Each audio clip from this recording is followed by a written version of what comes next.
Before I tell you about the relationship anxiety quiz that I created, let's talk about why it's important to know a little bit more about anxiety and how it shows up in a relationship. And to do that, let's have a mini relationship anxiety quiz. So meta already. Okay, so how do each of these situations make you feel? You send your partner a text message expecting an answer pretty quickly, but the delay takes longer and longer. You're at dinner with your partner and they're really not their talkative selves. Or your partner asks to have a very serious conversation about your feelings. Can we talk about something important? Oh!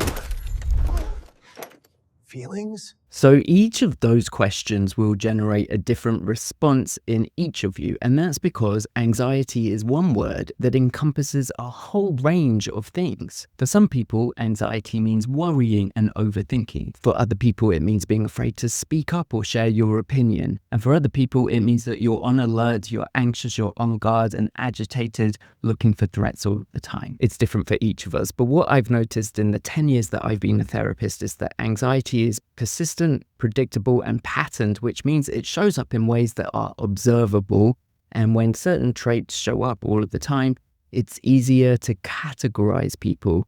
That might sound a bit shady because nobody loves being put in a box, but what it really means is that we can create tools, techniques, and interventions that are much more likely to help you because we know your type of anxiety. What nobody really tells you about anxiety therapy is that a one-size-fits-all approach does not work. We have to know more, get more data, understand you better, and then we can help you more. There are 5 loops that drive relationship anxiety, and these are the relationship anxiety archetypes that you discover in my quiz. I call them the seeker, the detective, the thinker, the defender, and the fortress. And if we've not met before, my name is Oliver. I'm a psychotherapist here in Los Angeles, California, and I spent close to a decade helping couples, families, and adults with their anxiety. And I've developed a bit of an obsession with how anxiety and uncertainty are linked and how they conspire together to hijack your romance. By the end of the video, you're more likely to know which of the 5 anxiety archetypes you might be stuck in, and then you can take the relationship anxiety quiz. The links are all below, by the way, which is going to really help you figure out for sure what category your relationship anxiety goes into. So here's the thing that you need to know right off the bat. Your relationship anxiety isn't necessarily about your relationship with your partner. It might actually be about an older system in your body that treats not knowing like danger. It's your relationship with uncertainty. So picture us as hunter-gatherers walking through the tall grass hunting something and you hear a rustle. Was it the wind or was it a lion? In that moment, we're uncertain. So the ancestors that we had who assumed that that noise was danger and a velociraptor about to eat us, bolted out of there and survived. And those traits were then passed on to their kids because they didn't die. So essentially, we come from a very long line of anxious people who evolved to react to uncertainty as if it was a threat.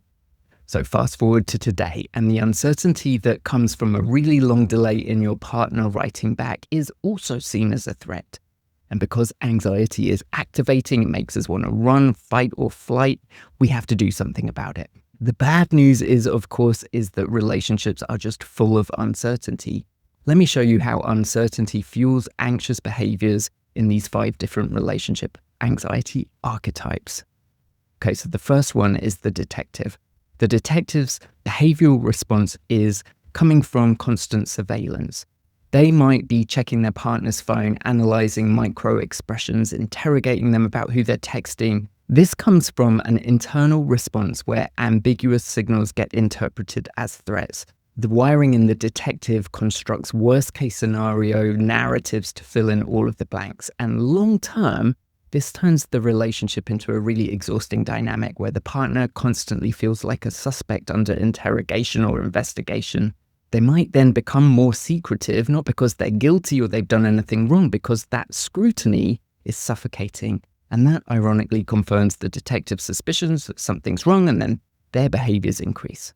So at its core, this pattern stems from the inability to tolerate the uncertainty of not knowing what's happening, not knowing if it's a threat or something less sinister.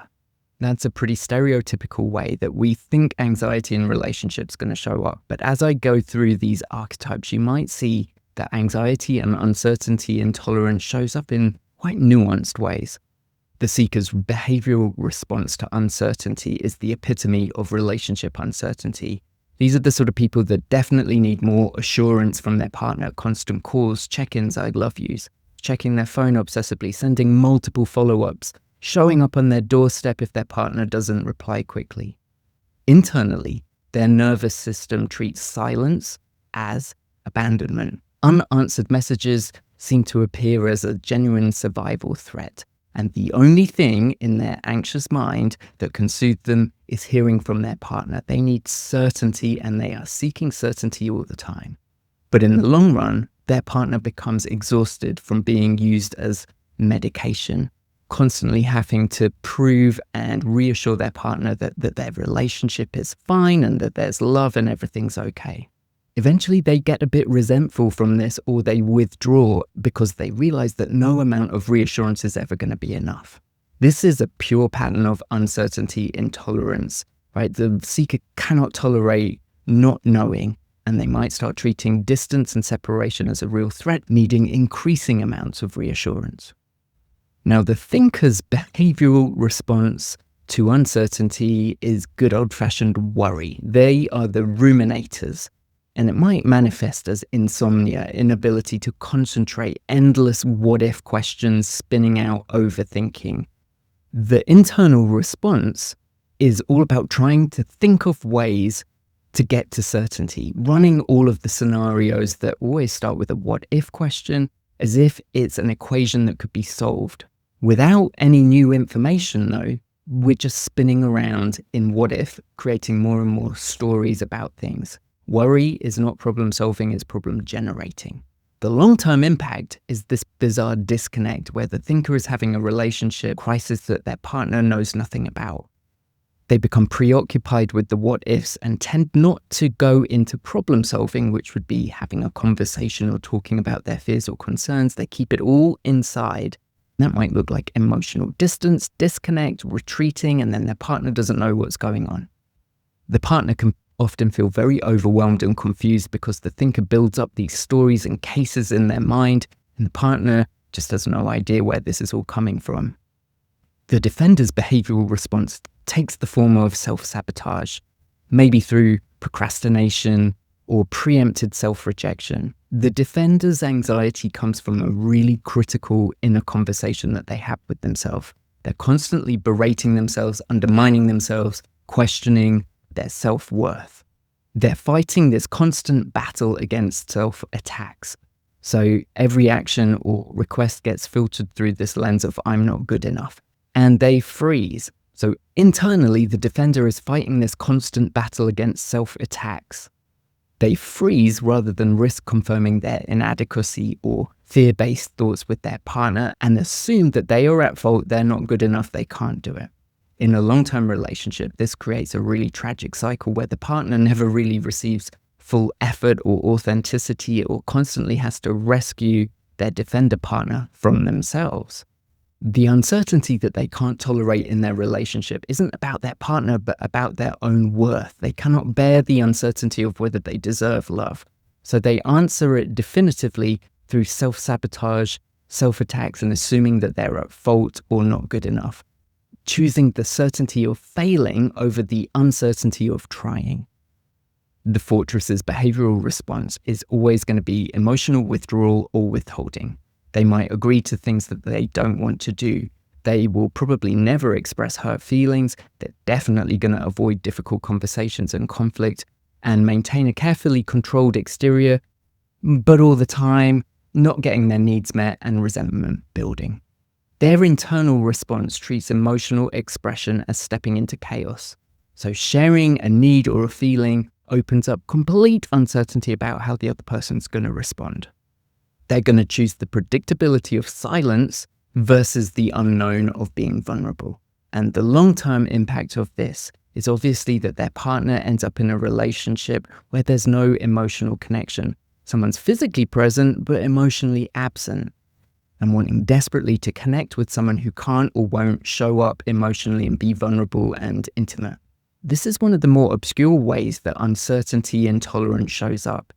It's not actually the fear of intimacy itself. It's about the uncertainty that being vulnerable or intimate will generate. So the fortress will avoid it at all costs, putting walls up, putting shields up, shutting down and retreating.